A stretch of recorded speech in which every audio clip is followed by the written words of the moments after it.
let's think twice. Let's not go in with a chainsaw. Let's go in thoughtfully with a scalpel and make sure what we remove is not vital. Tonight, we're breaking down the potential impact of the mass federal firings by DOJ. Right now, some of those workforce cuts are on hold after a federal judge ruled the firings were likely unlawful. The judge also ordered the Office of Personnel Management to inform certain federal agencies it has no authority to order the firings of probationary employees. The head of the American Federation of Government Employees says there are also concerns DOJ didn't follow proper protocol. They're not doing their due diligence to analyze and see what the impact's going to be on the organization or the departments overall. They're not checking the performance ratings of any of these employees. They're just saying goodbye, we want you gone. The judge's ruling was in response to a complaint filed by 5 labor unions and 5 nonprofit organizations. It's among several lawsuits pushing back on the Trump administration's efforts to reduce the federal workforce. Now, the DOJ website has a page dedicated to savings. You're taking a look at it here. You can see the total estimated savings, $65 billion, which is a combination of things like fraud detection, deletion, and contract and lease cancellations, renegotiations, and asset sales, and those workforce reductions. Now, on the website, they even list by most total savings and even by agency efficiency. They have a leaderboard for this. Department of Education at the top, General Services Administration second, the EPA listed as third. This is updated every 2 weeks. Now, this also includes a list of a wall of receipts detailing what DOJ is calling findings and actions. We searched through both the contracts and real estate receipts for any tied to Oklahoma. Here's a look at what we found. The U.S. Fish and Wildlife Agency office in Broken Bow listed in the real estate section, but it's listed as agency closed office. We look even further, so is the Bureau of Indian Affairs office in Carnegie. Real estate section also listed as closed. Now, the Lawton Social Security office also on the list with a note stating agency confirmed closure is approved. We also found 8 other offices in the state listed with a note saying termination via mass mod. According to the U.S. General Services Administration, this refers to uniform changes to large numbers of government contracts. Now, you dig deeper in the contract section. There's several Oklahoma companies affected, including 2 Department of Health and Human Services contracts, one with Chickasaw Health Consulting LLC, the other with the Cherokee Nation Strategic Programs. There's also a USAID's Europe and Eurasia Institutional Support Contract and Housing and Urban Development Student Design Competition with Schatz Publishing.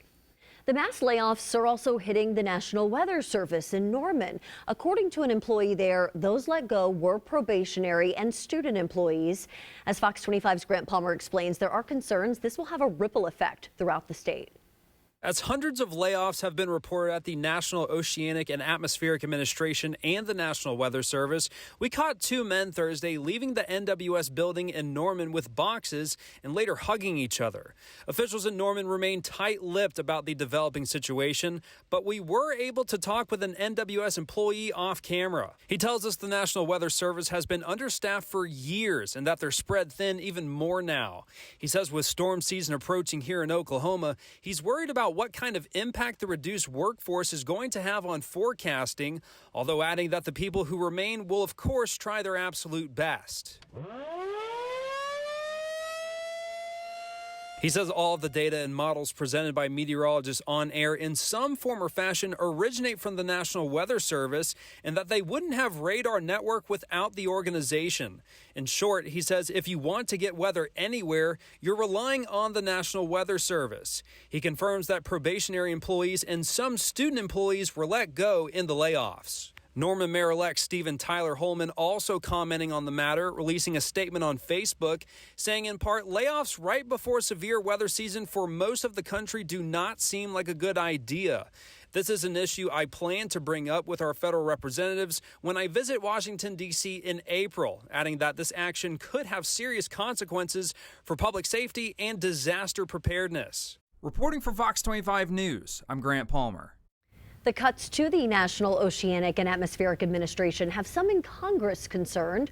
According to a former NOAA chief scientist, the cuts seem to be happening in 2 rounds, one with 500 workers cut, another with 800 workers cut. That would be about 10% of NOAA's workforce. A Democratic lawmaker says firing workers who monitor the climate and extreme weather puts the U.S. at risk.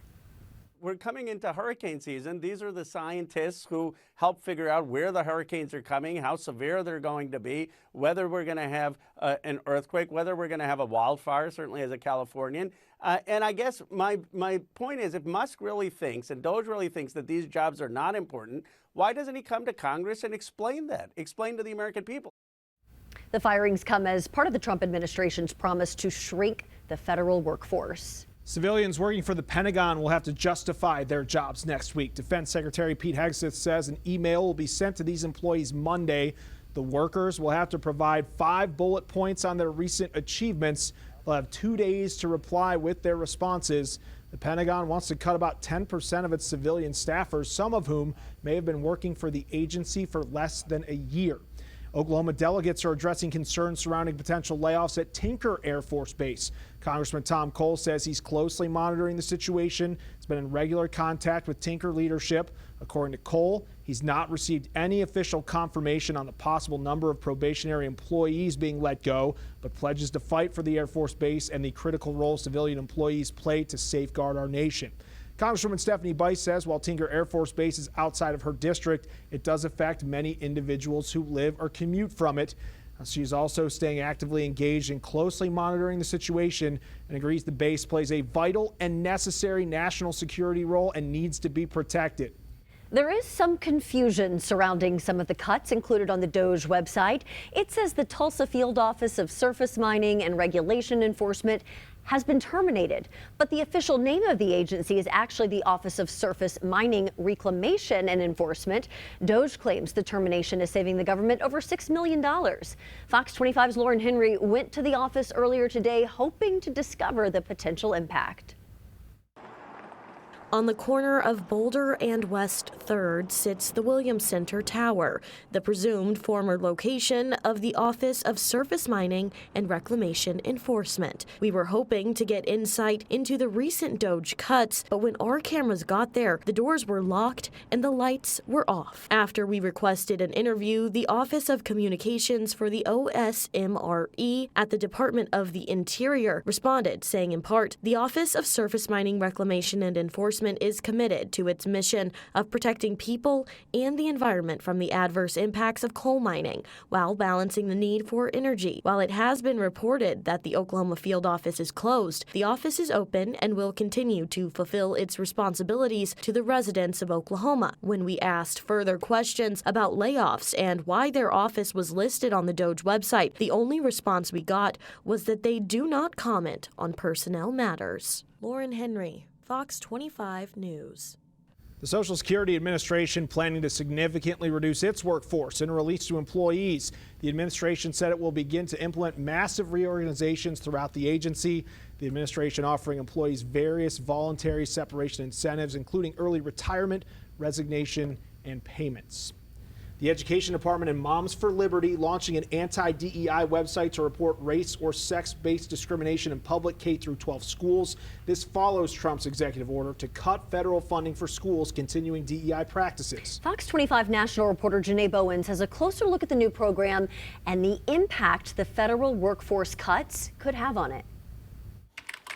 You can now go to enddei.ed.gov to report race or sex-based discrimination in public schools. The Department of Education and Moms for Liberty are behind the new portal. It's a step in the right direction to restoring parental rights in education, to restoring the parents being in charge of what the children are being taught. Parents, educators, and students can submit the name of a school or school district and detail the practices they deem concerning. Our children have been exposed to all of this divisive content, all of this critical theory, this toxic curriculum, and parents have had to endure that, have had to watch our children be exposed to it without our consent or knowledge, and that stops now. This website comes after President Trump signed an executive order that will block federal funding for schools that don't end DEI practices. The Department of Education also sent a letter on February 14th to schools nationwide, directing them to stop using racial preferences in things like admissions, financial aid, and hiring,